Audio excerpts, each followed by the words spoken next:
भगवान श्री कृष्ण ने यहीं पे भगवत गीता का उद्देश्य दिया। यहीं से एक संदेश हमेशा के लिए यहां से उठा, न्याय का संदेश। वो संदेश जिसने हमारे धर्म को बनाया, हमारे देश को बनाया, हमारे संविधान को बनाया। आपने हमेशा इस देश की रक्षा की है।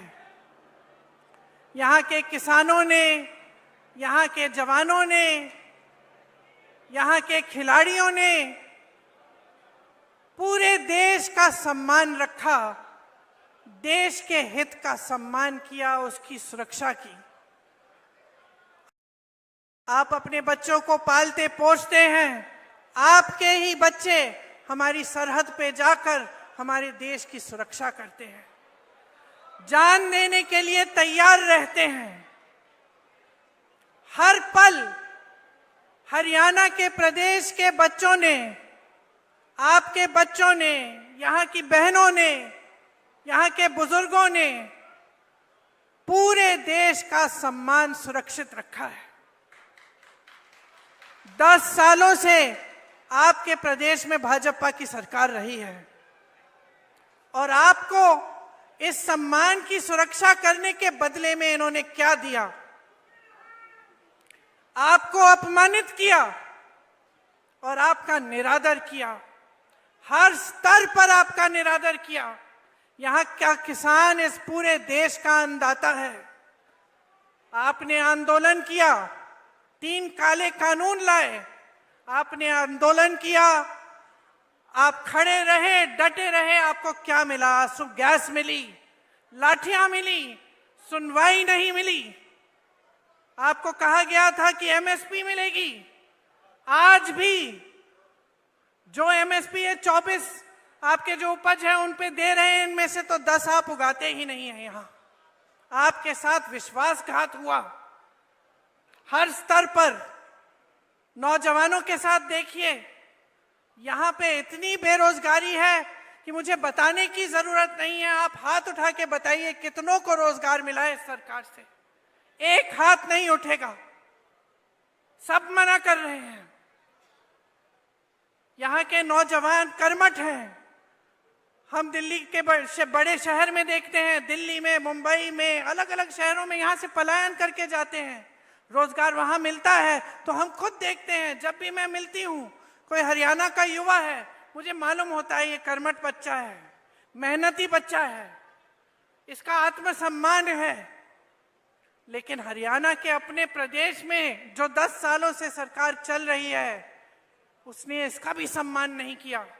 नौजवानों के लिए क्या मिला? बेरोजगारी मिली, अग्निवीर जैसी स्कीमें मिली, जिससे आपको बताया गया कि आप सरहद पे भी जाएंगे, शहीद होने को तैयार होंगे, तब भी आपको कुछ नहीं मिलेगा। 4 साल बाद वापस आइए और फिर से बेरोजगारी का आप संघर्ष करिए। पहलवानों को देखिए, हमारे खिलाड़ी हैं, इनके साथ क्या किया गया? हमारा सम्मान रखते हैं, पूरा देश देखता है, ओलंपिक्स में जाते हैं, हिम्मत करते हैं, इतनी मेहनत करते हैं।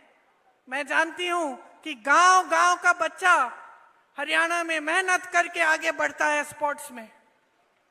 और उनके साथ क्या किया गया? उनको सड़क पे बिठाया गया, आंदोलन करते रहे। प्रधानमंत्री जी के पास 5 मिनट का समय नहीं था कि वो मिलने भी चले जाएं, कि पूछ लें कि क्या बात है, किस तरह से हम आपकी मदद कर सकते हैं। और फिर आप सब ने खुद ही देखा कि ओलंपिक्स में अभी हाल में क्या हुआ। आप लड़ने वाले लोग हो, अपना आत्मसम्मान है। आज किस चीज से लड़ रहे हो? महंगाई से लड़ रहे हो, महंगाई से लड़ रहे हो, संघर्ष कर रहे हो। सरकार कुछ नहीं कर रही है आपके लिए। जहां देखो स्कैम पे स्कैम, स्कैम पे स्कैम। नौजवान पढ़ते लिखते हैं किस लिए? पेपर लीक होता है, एक भी भर्ती नहीं होती है, तमाम जो सरकारी नौकरियां हैं सब खाली पड़ी रहती हैं।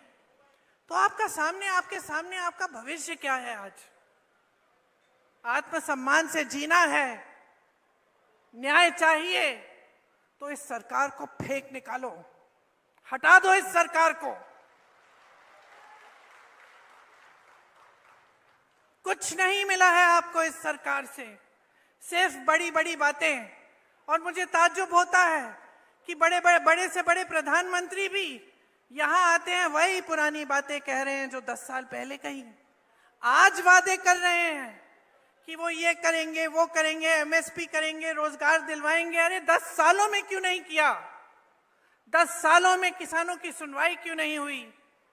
नौजवानों की सुनवाई क्यों नहीं हुई? जवानों की, पहलवानों की सुनवाई क्यों नहीं हुई? महिलाओं की सुनवाई क्यों नहीं की, जो महंगाई के सामने तड़प रहे हैं, जूझ रहे हैं महंगाई से, एक छोटी सी चीज खरीद नहीं पाते। त्योहार आते हैं, घबराहट होती है, घर में कोई बीमार पड़ता है, घबराहट होती है, फीस भरनी पड़ती है, घबराहट होती है। और ये लोग वही घिसी पिटी बातें जो 10 सालों पहले इन्होंने आपसे की थी, वही बार बार दोहराते रहते हैं।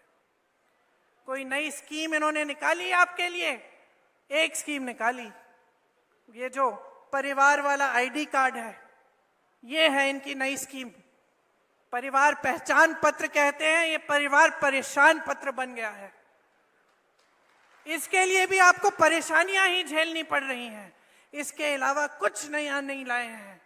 आपको मजबूत करने के लिए, आपके भविष्य को उज्जवल करने के लिए, आपको सम्मान देने के लिए कुछ नहीं लाए हैं।